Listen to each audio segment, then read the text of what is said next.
Pois bem. Então, bom dia aqui a todas vocês e a todos e todas que nos acompanham de modo assíncrono, seja ah, ainda hoje ou assim que puderem. Nessa aula de hoje, a gente dá início à segunda metade dos, dos conteúdos que a gente tem que tratar na tentativa de entender e de começar a desenvolver um pensamento e uma produção com características científicas. Então, acho que isso é central, porque não basta a gente entender os conceitos ou falar sobre, é preciso exercitar. Então, o trabalho que a gente vai fazer daqui para frente é no intuito de pegar os conteúdos que a gente tratou, que começam lá na tipologia da ciência, passa sobre a crítica da ciência, avança ali sobre tema, objetivos, problemática científica, e agora a gente tenta normalizar isso, ou seja, colocar dentro de normas, padrões, para que possa ser compreendido por qualquer um, qualquer uma que tenha acesso ao material. Então, esse é um aspecto importante.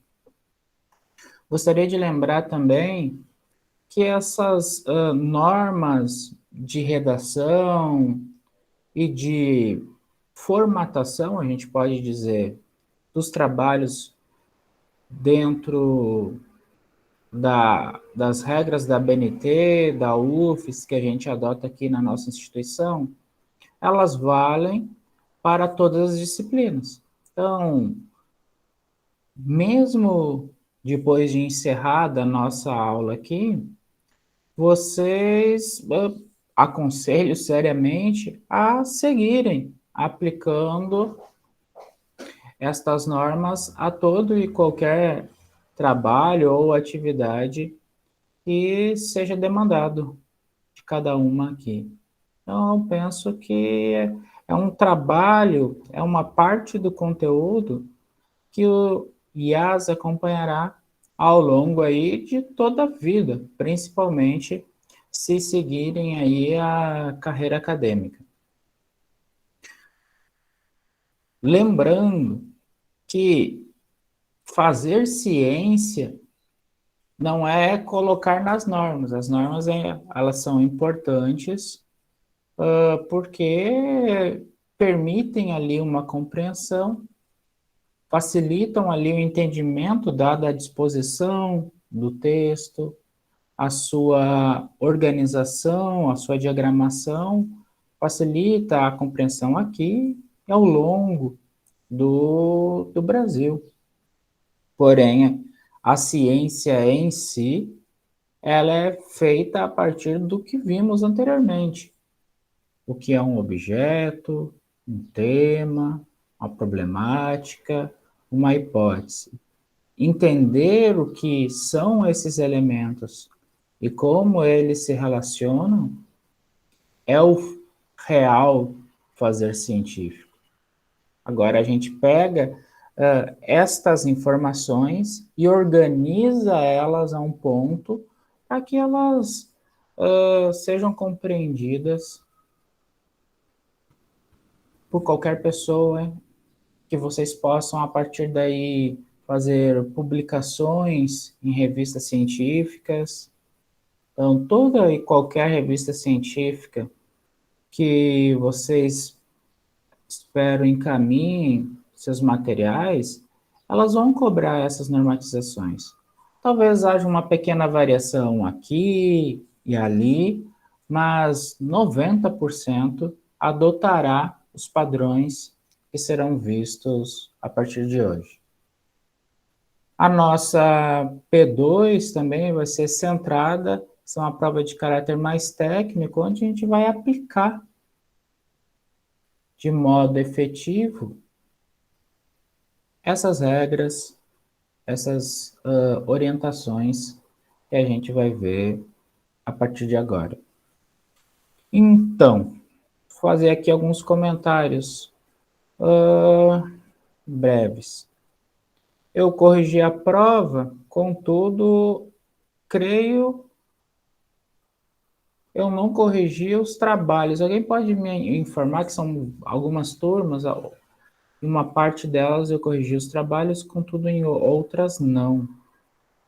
Eu cheguei a corrigir o trabalho, se alguém puder aí me dar este retorno pela nossa, ou pelo microfone, ou pela, a Ingrid aqui nos avisa, de 3 pontos. Muito obrigado, Ingrid. Eu gostaria agora de passar eu já passei o segundo trabalho, o de 2 pontos. Creio que para a semana que vem, acho que foi a data, vocês poderiam só confirmar, senão a gente já indica a sua realização agora. Eu sei que eu passei para a turma da noite, mas como tinha uma diferencinha no desenvolvimento. Ah, boa, Beatriz, obrigado. Não é um trabalho complicado. Pelo contrário, ele vai nos ajudar, a gente vai tomar ele como base até para o transcorrer da nossa disciplina, nesse segundo momento. Pode ser em grupos, os grupos que vocês estão acostumados e acostumadas a fazer, 3, 4 pessoas. A gente vai fazer um pequeno ensaio. Então, eu vou colocar aqui na área de conversa, o que facilita para vocês poderem copiar e compartilhar nos seus grupos. A gente vai fazer um pequeno ensaio sobre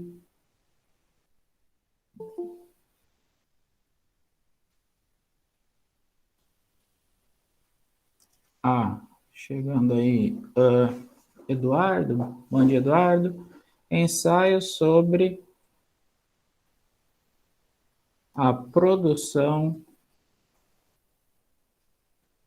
de projetos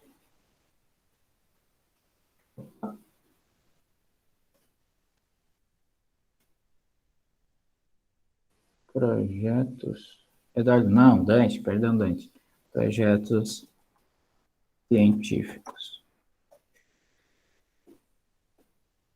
Neste trabalho, cada grupo vai ter que ali, em 2, no máximo 3 páginas, produzir um esboço de um projeto científico.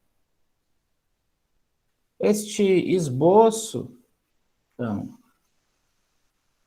produzir um esboço de projeto.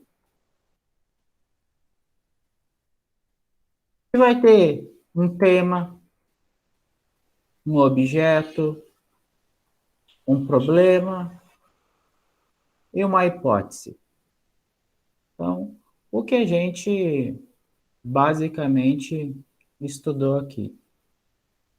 Um tema, um objeto, um problema e uma hipótese. O importante aqui, pessoal, é não misturar eles. Não precisa, nesse momento, colocar cada um em uma folha. Não. Só é preciso destacar. Olha ali, tema, em negrito, como um subtítulo ali alinhado à esquerda, aí desenvolve o tema, aí faz o mesmo com cada uma das outras partes. Então, esta vai ser aí a nossa avaliação. Ela vai valer 2 pontos. Como eu disse, 2 páginas, 3, está de bom tamanho. Porque é um exercício. Um exercício sobre o pensar científico, onde a gente vai procurar ter ali coerência, coesão, a gente vai fazer uso da racionalidade, vai identificar a relação entre variáveis, sabe? Vai tentar organizar um pensamento sistemático. Lembrem, a ciência tem na sistematicidade uma das suas características, diferente de alguns outros tipos de saber. Aqui eu não vou avaliar as normas da BNT, que a gente vai começar a ver agora, mas ali na frente a gente vai pegar este trabalho e vai utilizar ele para treinar as regras. Opa, aqui eu fiz dessa forma, porém agora que eu sei que existem outras regras de organização desse texto, vou aplicá-las aqui. Então, a ideia é essa: toda a atividade é um contínuo dentro da disciplina.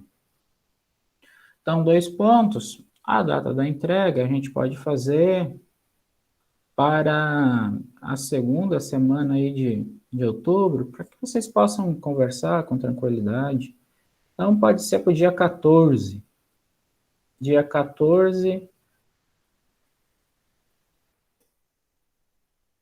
14 de outubro. A entrega. O mesmo esquema que nós fizemos do primeiro trabalho.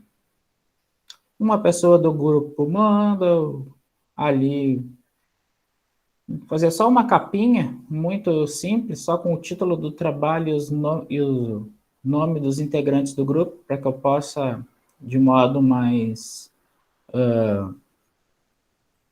prático, conseguir registrar as notas, assim como em PDF, né? Para que eu não desconfigure dependendo do aplicativo que eu abra o trabalho.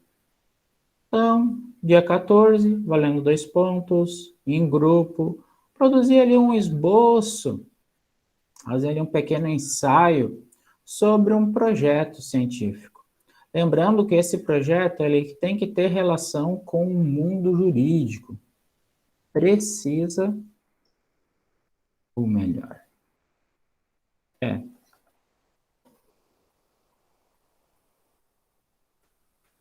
É indispensável apresentar uma temática relacionada.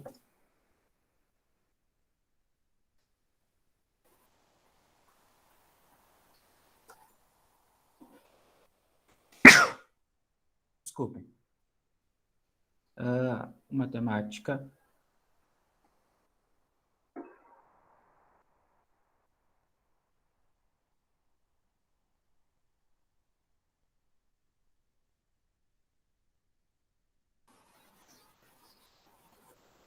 ao direito. Alguma questão, pessoal? Alguma dúvida? Eu peço a gentileza, como muitos colegas estão ausentes, que vocês compartilhem essas informações nos seus grupos, nas suas redes aí de amizade, para que essa informação, vou colocar lá na nossa sala de aula virtual, mas eu sei que muitos e muitas não acessam, então é importante ali que todos e todas saibam sobre a data de entrega, assim como o valor da atividade e o que é demandado. Vamos adiante, então. Todo trabalho científico, e a gente vai ler aqui mais adiante alguns artigos, tem certa forma que, ao olhar um simples relance, vocês já identificam, olha, isso aqui é um artigo científico. Você já identifica o tipo de texto que é aquele ali. Porque vai apresentar padrões. E a gente vai aqui tratar com vocês desses padrões. Lembrando que todo e qualquer trabalho, a partir desse momento, nas outras disciplinas, eles podem ser, pode-se exigir que estejam dentro das normas da BNT. Porque agora vocês já viram, estudaram, colocaram em prática, então pode ser um critério avaliativo para identificar ali o cuidado, a capacidade de compreensão das regras, vamos assim dizer, que fazem o mundo acadêmico. Como de costume, vou utilizar aqui a nossa área de conversação para orientar a fala. Todo trabalho, todo produto científico, ele vai ser dividido em três partes. Então, elementos pré-textuais, pré-textuais, textuais e pós-textuais. Seja um trabalho para disciplina, seja a tese de doutoramento. Apresenta esses três elementos: pré-textuais, textuais e pós-textuais. Dentro deles, existem grupos, alguns obrigatórios, outros opcionais. Eu só vou tratar aqui com vocês aquilo que é obrigatório de aparecer em um trabalho, quando ele deve ser, assim, num todo, dentro das regras da BNT. Às vezes o professor diz, você faça a capa e uma folha de rosto, uma contracapa, e não na sua íntegra. Mas se porventura vocês precisarem, antes do trabalho de conclusão, porque isso no trabalho de conclusão deve ser assim, vocês já sabem. Então, isso está pacificado. O primeiro elemento pré-textual, vou falar aqui dos pré-textuais obrigatórios, é a capa. A capa é um elemento pré-textual obrigatório. Eu, junto com a gravação aqui da nossa aula, eu vou colocar na sala virtual dois manuais da UFES, ABNT, que são os quais a gente utiliza aqui na instituição. E neles, boa parte, se não quase tudo do que eu disser aqui, vai estar lá presente. Claro que ler um manual é algo, às vezes, meio árido. Então, a aula aqui ajuda a tornar mais fácil a sua compreensão. E ao final destes dois manuais, principalmente o que tem umas bordas vermelhas, como vocês verão, existem exemplos de capa, a gente vai ver, de folha de rosto, de sumário e por aí adiante. Então, não se apavorem agora, vou ter que lembrar. Não, tem que tomar nota de tudo, é bom sempre. Mas, como disse, disponibilizarei esses dois manuais para que vocês possam ali ir estudando, já fazendo alguns exercícios, pegando um texto e já padronizando ele. Pois bem, dito isso, seguimos. A capa é um elemento pré-textual obrigatório. Os elementos pré-textuais, eles têm uma função, basicamente, que é de identificação. Vou identificar a autoria, vou identificar a instituição responsável por esse trabalho, vou identificar a que nível de formação ele está relacionado, se é um trabalho de uma disciplina, se é um trabalho é uma tese, é uma dissertação, é uma monografia. Então, a capa, ou os elementos, perdão, pré-textuais, carregam essas informações ao longo dos seus elementos. E a capa é o primeiro deles. Seguindo, a gente vai ter a folha de rosto. Diferente da capa, ela vai... Vocês podem ver nos exemplos, lá nos manuais, posteriormente.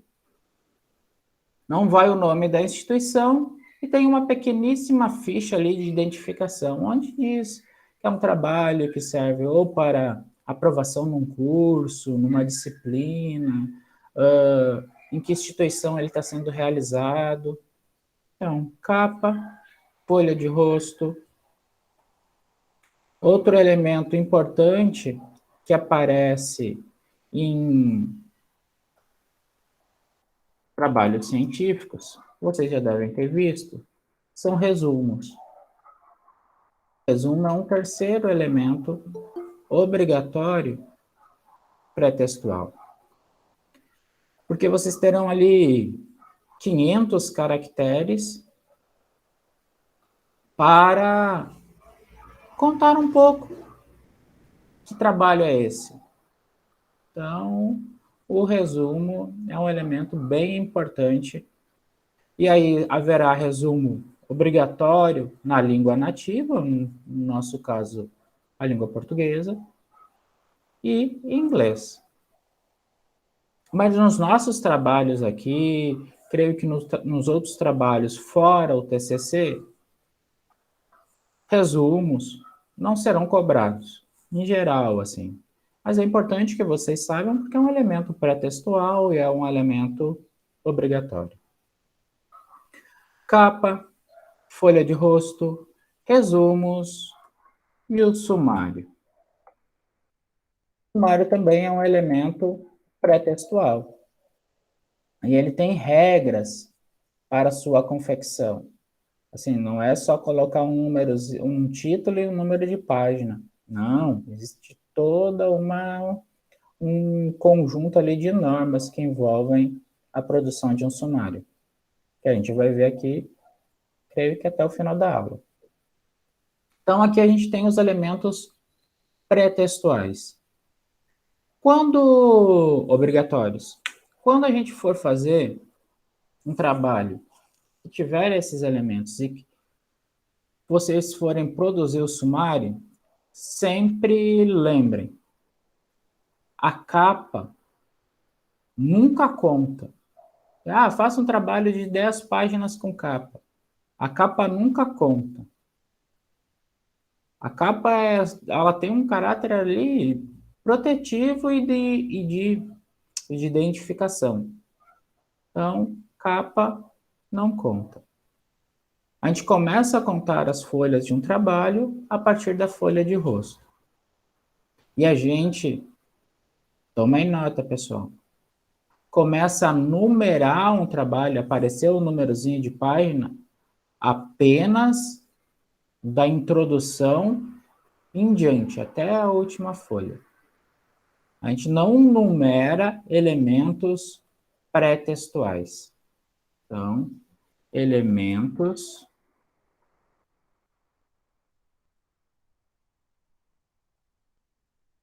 pré. Não são numerados. Elementos pré-textuais, em nenhuma situação, em nenhum caso, nunca. Então, já fica aqui esta informação.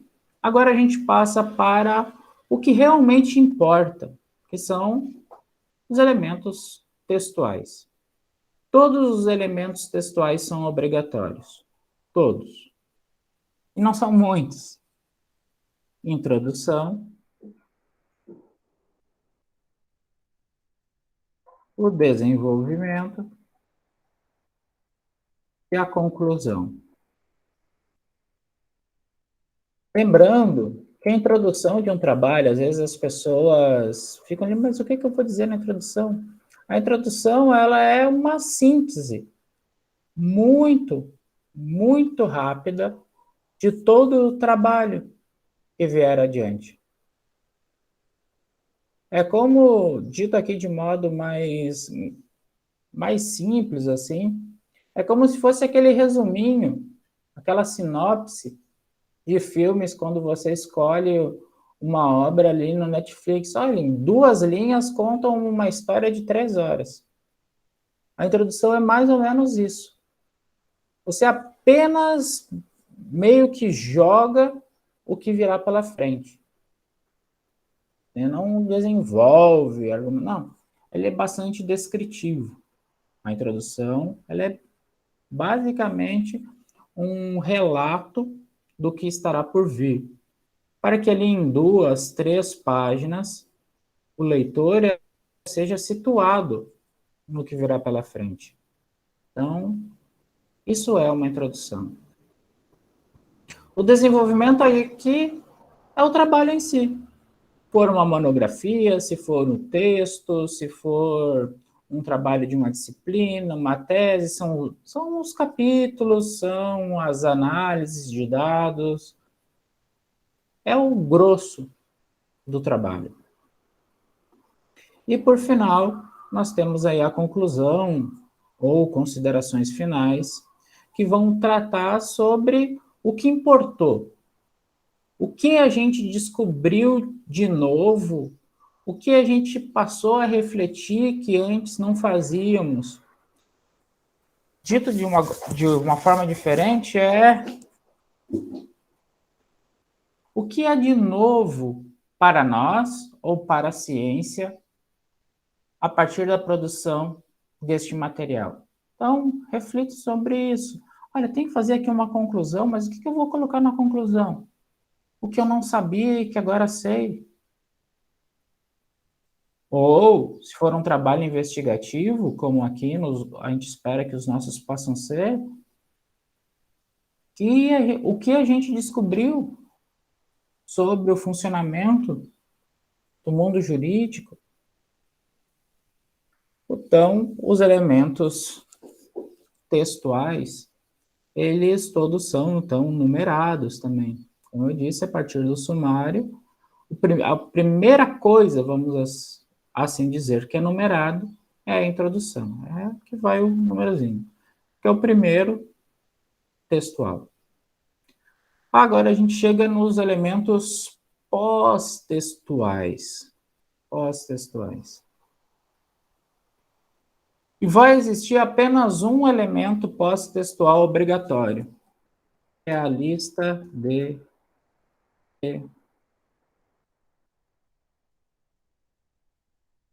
referências. Aquele conjunto, e a gente vai aprender a fazer, aquele conjunto de obras que, de alguma forma, foram citadas ao longo do trabalho. Então, aquela lista conserva no seu interior todo o texto que a autora, as autoras ou os autores citaram de forma direta ou indireta para escrever ele. Então, se a gente não cita alguém, a gente está meio que pegando para nós, copiando, plagiando. Então, não há problema nenhum em a gente citar, escrever algo que já fora dito. Porém, a gente tem que referenciar ele. Dizer, olha, isso aqui já foi dito por outra pessoa. E aí, ao final da obra, a gente indica como fazer, quem são essas pessoas. E a gente vai ver aqui como fazer as citações e, ao final, as referências, pessoal. Não se preocupem quanto a isso. Existem outros dois elementos pós-textuais, mas eles não são obrigatórios, que são os anexos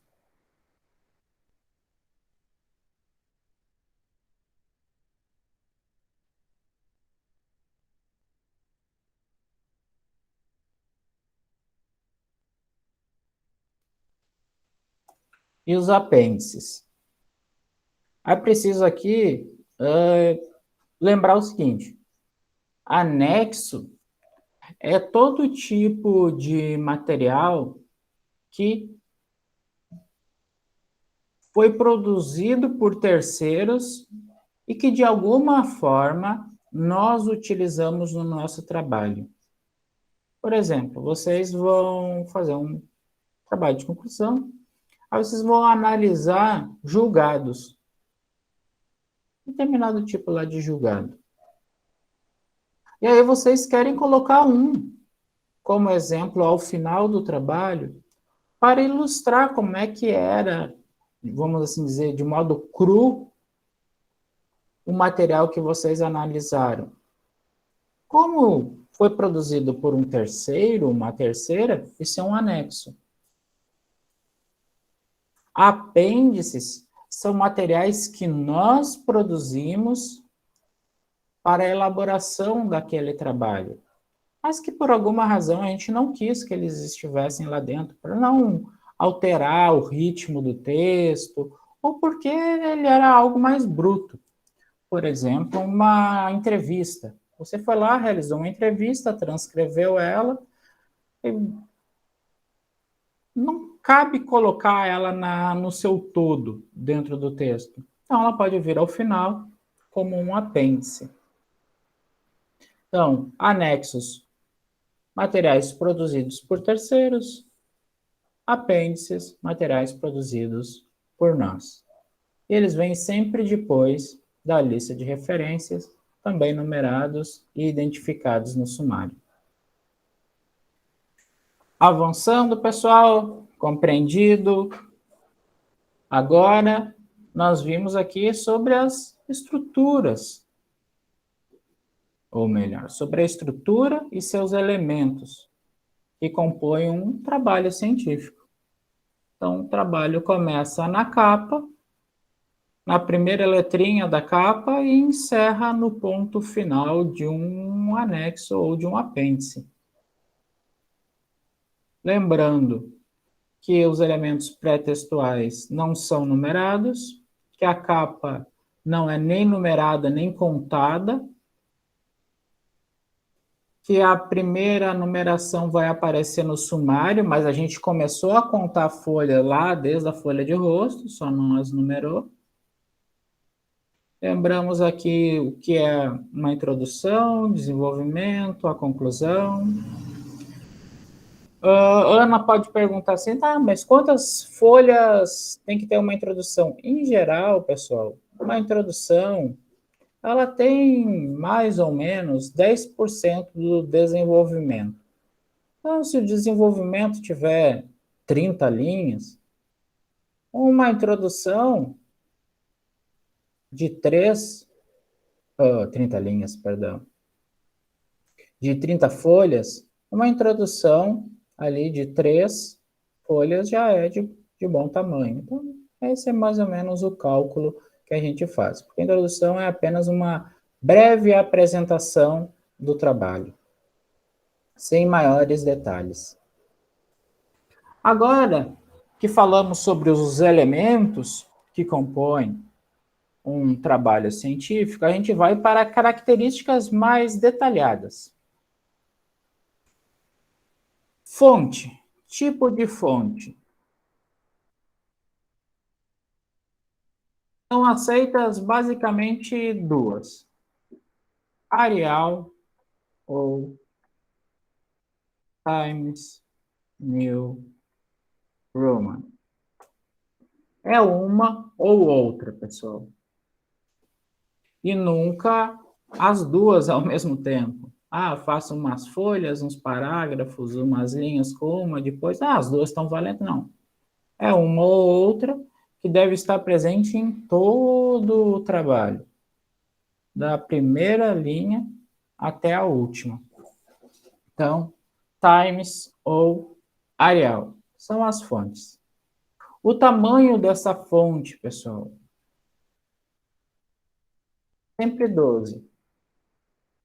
Em qualquer momento, não há nada, nem título, nem subtítulo, nem citação, nada de nada que exija a fonte maior do que 12. Sempre será 12.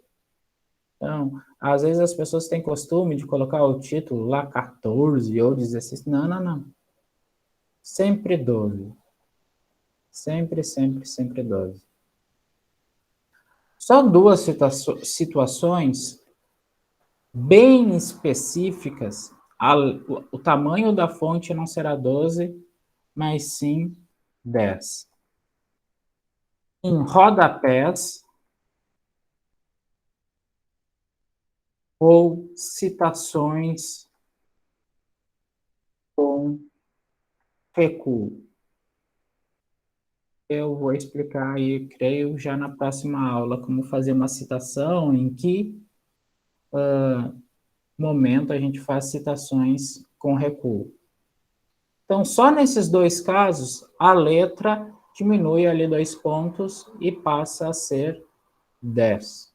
Então, em rodapés e citações com recuo. Agora, o espaçamento entre linhas. Sempre 1,5. Nunca é simples, múltiplos, duplo. Não. Sempre 1,5. A gente vai ver ali que também em duas situações ele é menor. Ele vira simples. Em quais perdão, pessoal. Em quais situações? Nas mesmas em que a letra vira 10. Quando há um recuo de um texto citado, assim como no rodapé, quando vocês fizerem algum comentário, puxarem ali uma notinha do texto que vocês estão escrevendo. Então, só nessas duas situações a gente tem uma redução do espaçamento. Então, pessoal, lembrem, agora isto é norma, né? Todo e qualquer trabalho de outra disciplina pode cobrar esta formatação. E, em geral, os colegas cobram essa formatação. Se vocês escreverem um trabalho para uma jornada científica, uma feira em outra instituição, certamente serão estas regras que vão ali organizar os trabalhos. Passamos agora às margens. As margens do trabalho. Margem superior e esquerda, 3 centímetros. Superior e esquerda, 3 centímetros. Inferior e direita, 2 centímetros. Isso já fica meio intuitivo quando a gente pega o trabalho. Se a margem esquerda ela for menor, ou for do mesmo tamanho da margem direita, vai ficar ruim para fixar a lombada, unir as páginas, atrapalhará a leitura. Então, por isso, ela é um pouquinho maior. Então, aqui a gente também tem regras de margem. E vai valer da capa até o último apêndice ou anexo que vocês colocarem. não varia. É sempre, sempre, sempre essa. Então, a gente tem aqui os elementos que compõem as margens, as nossas margens. Outro ponto, pessoal, muito, muito importante, e que eu encontro equívocos até mesmo em trabalhos de conclusão entregues ali para serem avaliados, que é a separação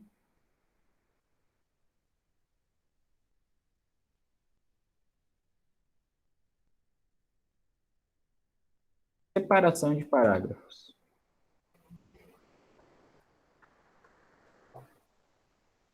Existem duas formas de nós separarmos os parágrafos. Porém, é uma ou outra. A gente nunca mistura as duas. Ah, parte do trabalho eu faço de um jeito, parte do trabalho eu faço de outro, ou faço o trabalho mesmo juntando as duas. Não, é uma ou outra. Quais seriam? Se vocês, na primeira linha do parágrafo, colocarem um recuo, darem ali um tab, fizerem aquele recuo que indica o início do parágrafo, a gente não coloca uma linha em branco ao seu fim para iniciar o próximo. Com um recuo no início do parágrafo, todos os outros parágrafos serão indicados por recuos. Então, isso é importante. Agora, se vocês optarem por fazer ou melhor, fazerem um parágrafo acompanhando a margem esquerda sem o recuo, você vai separar um do outro por uma linha em branco, dentro aqui do nosso espaçamento. Então, eu escrevi um parágrafo, uma linha em branco, sigo o parágrafo, o próximo parágrafo. Nunca a gente coloca um recuo para indicar um parágrafo e, ao mesmo tempo, uma linha em branco. A gente nunca faz isso. É errado. O texto está errado se fizer isso. Ah, certos momentos eu coloco o recuo, certos momentos eu coloco a linha em branco. Também está errado. Você pode escolher tanto um quanto o outro. As duas formas estão corretas. Porém, aquela que for a escolhida deve estar presente em toda a obra. Então, a separação dos parágrafos pode, assim, soar meio banal, mas, pessoal, digo para vocês que até em trabalhos de formandos, como disse, a gente encontra estes equívocos.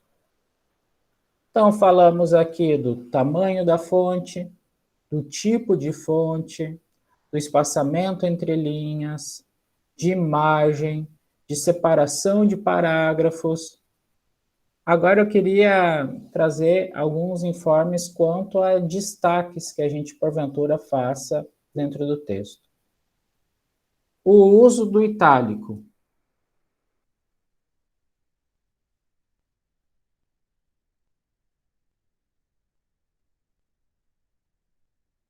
Apenas em palavras em língua, em língua estrangeira.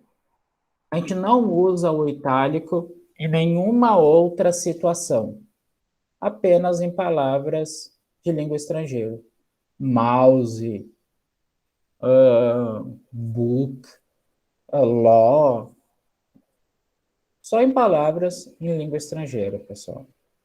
Ah, fiz uma citação de um livro e aí eu li ele em inglês, sem problema. Faz a citação e coloca ela em itálico. Lá na lista de referências, esse livro, então, certamente vai estar toda a sua referência em língua inglesa, não tem importância, vai em língua inglesa. Então, a gente só utiliza, nestes tipos de situação, o itálico, pessoal. Vai ter um outro casinho que eu vou, talvez, falar aqui ao final da aula, se não no início da próxima, mas é algo muito, muito específico. E, às vezes, nem aparece no trabalho, que também poderia ser em itálico. Agora, o uso do negrito. O uso do negrito. Ele só é, a gente só lança a mão deste recurso para destacar palavras e conceitos.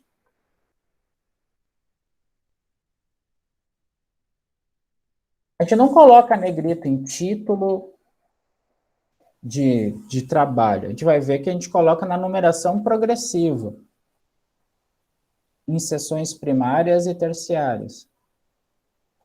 Mas, fora isso, a gente, dentro do desenvolvimento, dentro dos elementos ali textuais, a gente não utiliza o negrito, pessoal. Ah, quero destacar essa frase. Não. Se tudo é destacado, nada é destacado. Como eu vou saber o que realmente era importante ali? Então, a gente destaca uma palavra que não é muito utilizada e que, porventura, vocês queiram chamar a atenção a ela. Um conceito importante que o trabalho de vocês gire ao redor, vocês podem destacar. Então, o negrito ele deve ser usado com muita parcimônia, com muito cuidado, evitando colocar qualquer coisa em negrito. Reparem aqui que a gente não utiliza sublinhado em nada, nada, nada, nada. A gente não mistura itálico e negrito, também em nada. Cada um tem um uso específico para situações ali que lhe forem afins. Então, notem que o trabalho ele tem agora um aspecto. Você pega, isso aqui é um trabalho científico. Só na estética dele você já identifica. O trabalho é esse. Vamos agora, nesse momento, falar um pouco sobre a numeração progressiva.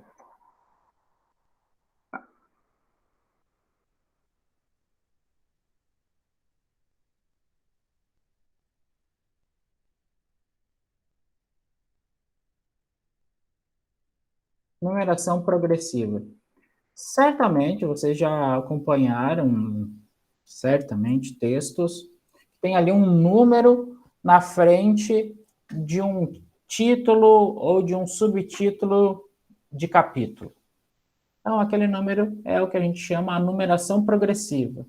E é acompanhar esta numeração que o sumário faz. Então, para que a pessoa saiba que o 1.15 é um subtítulo do capítulo 1 e em qual página ele está. Então, o sumário ele vai pegar todas essas numerações progressivas, vai colocar elas em ordem e vai dizer em que página estão. Assim como elas foram escritas, as mesmas características que elas foram escritas, negrito, minúsculo, maiúsculo ou itálico, assim como está lá dentro dos elementos textuais, vai estar no sumário, ou estará no sumário, perdão, estará no sumário. É preciso ter esta atenção. Lembrando aqui também, pessoal, que o sumário, todos os elementos que estão no sumário, eles são sempre alinhados à esquerda. Não existe mais aquele, o 1 está alinhado à esquerda. O 1.1 está um pouquinho afastado. O 1.1.1 está mais afastado. Não existe isso. Todos os elementos são alinhados à esquerda. Vocês vão encontrar exemplos disso nos manuais, como eu disse ao início da aula, estarão disponíveis na nossa sala virtual quando eu postar esta nossa gravação. Então, vão lá, baixem eles, leem.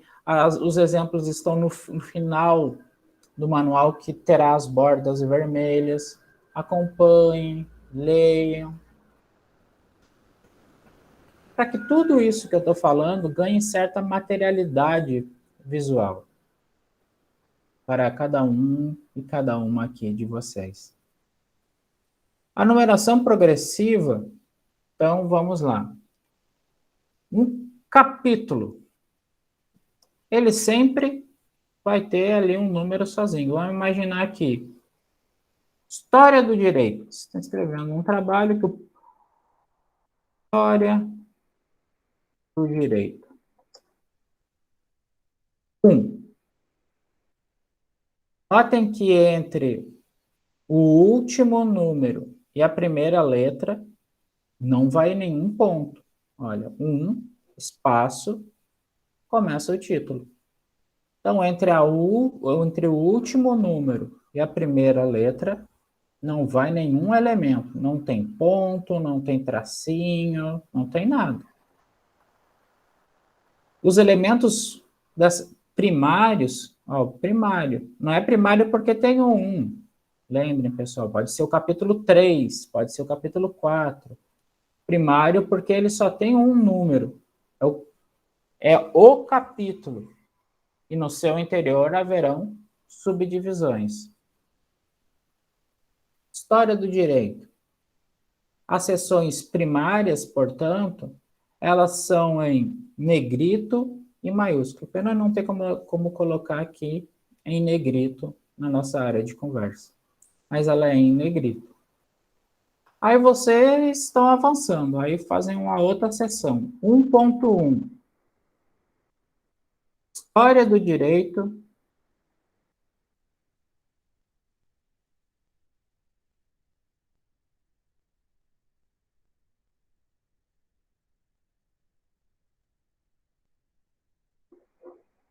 No Brasil. Notem, é uma subdivisão. Como se fosse aquelas bonecas russas. Tem um capítulo maior, no seu interior tem um menor tratando de um assunto, que terá outro menor no seu interior. Essa é mais ou menos uma boa metáfora para explicar o processo de numeração progressiva. Notem aqui que há um ponto separando os números. Então, na numeração progressiva, a gente usa um ponto logo depois do primeiro número, ou do número que antecede os outros, e segue, entre o último número e a primeira letra, segue sem nenhum sinal gráfico. Se a seção primária é maiúscula em negrito, a seção secundária, para se diferenciar, só é em maiúsculo, não vai em negrito. E aí vocês seguem o seu trabalho. E aí vão para uma seção terciária. História do direito no Brasil. Aspectos. Ou melhor.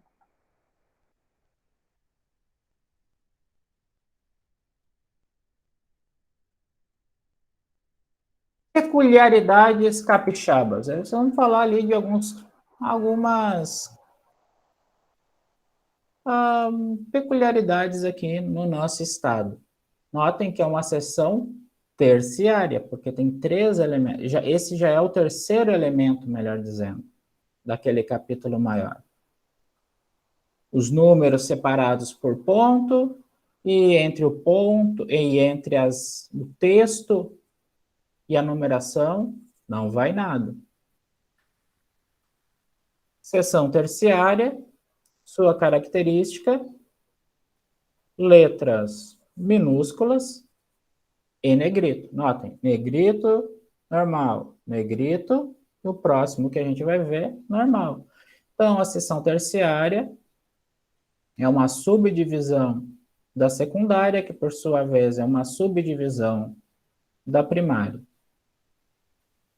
E aí, tal como está aqui, estará lá no sumário, acompanhado das páginas onde que começam esses fragmentos. Agora a gente avança, seção quaternária. 1.1.1.1, peculiaridades capixabas.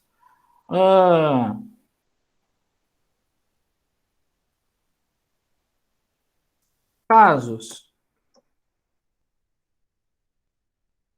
de Linhares. Tu vai agora focar em um aspecto. Os casos de Linhares. Casos de Linhares, seção quaternária. É uma quarta divisão. Números separados por ponto. Entre o título ou subtítulo e a numeração, não vai nada. Como a gente já deve ter percebido, a seção quaternária é escrita normal. Não é nem em maiúsculo, nem em negrito. Senão ela se confundiria com as anteriores. Então, primária, maiúsculo e negrito. Secundária, maiúsculo. Terciária, minúsculo e negrito. Quaternária, minúsculo. E aí, se porventura, e a gente não separa mais do que em 5 partes um capítulo, a gente faça uma seção quinária, 1.1.1.1.1.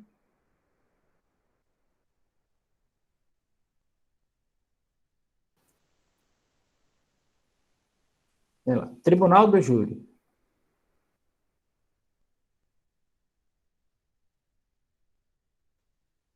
Vocês vão ver casos de Linhares, mas só do Tribunal do Júri. Aqui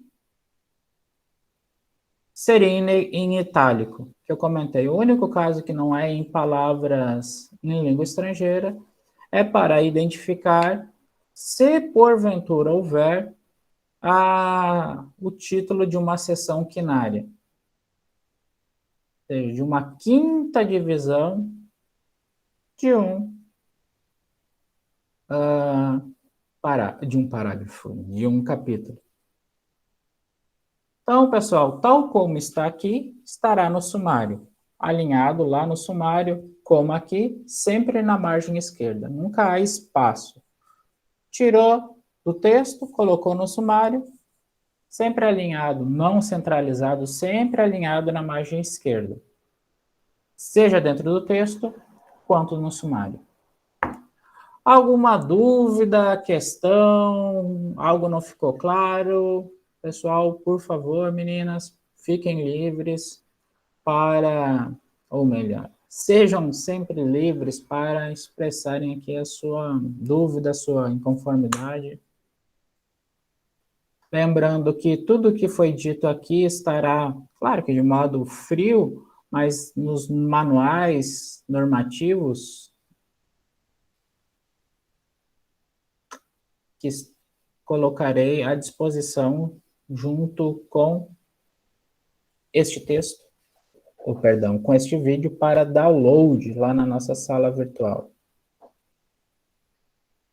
Na semana que vem eu vou começar a falar sobre citações, pessoal. Citação direta, com mais de 3 linhas, com menos de 3 linhas. Quais são os temas? Quais temas seriam, por favor? Os temas do trabalho?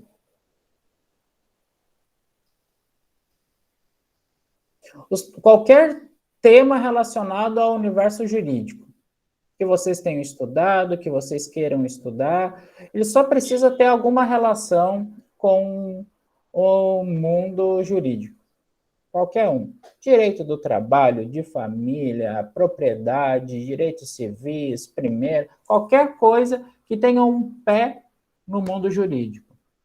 Porque é disso que a gente trata aqui na disciplina. Os temas vocês definem. É o processo de construção científica, como de qualquer trabalho. Não, disponha, minha obrigação. Então, era isso, meninas. Por hoje era isto. Semana que vem voltaremos. Lembrem aos colegas e às colegas que temos aí um trabalho em curso. Quero ver se todo o ajuste, organização que tem que ser feita no primeiro trabalho, nas provas, no nosso diário de aula, eu vou tentar fazer tudo no final de semana. Se porventura houver alguma pendência, saiba que logo ela será resolvida. Da minha parte, é uma satisfação encontrá-las de novo, e a todos vocês. Qualquer questão, queiram entrar em contato, tem aí as minhas redes sociais, Professor Antônio ou Antônio César MS. Um abraço, pessoal. Se cuidem, fiquem bem. Tchau, tchau.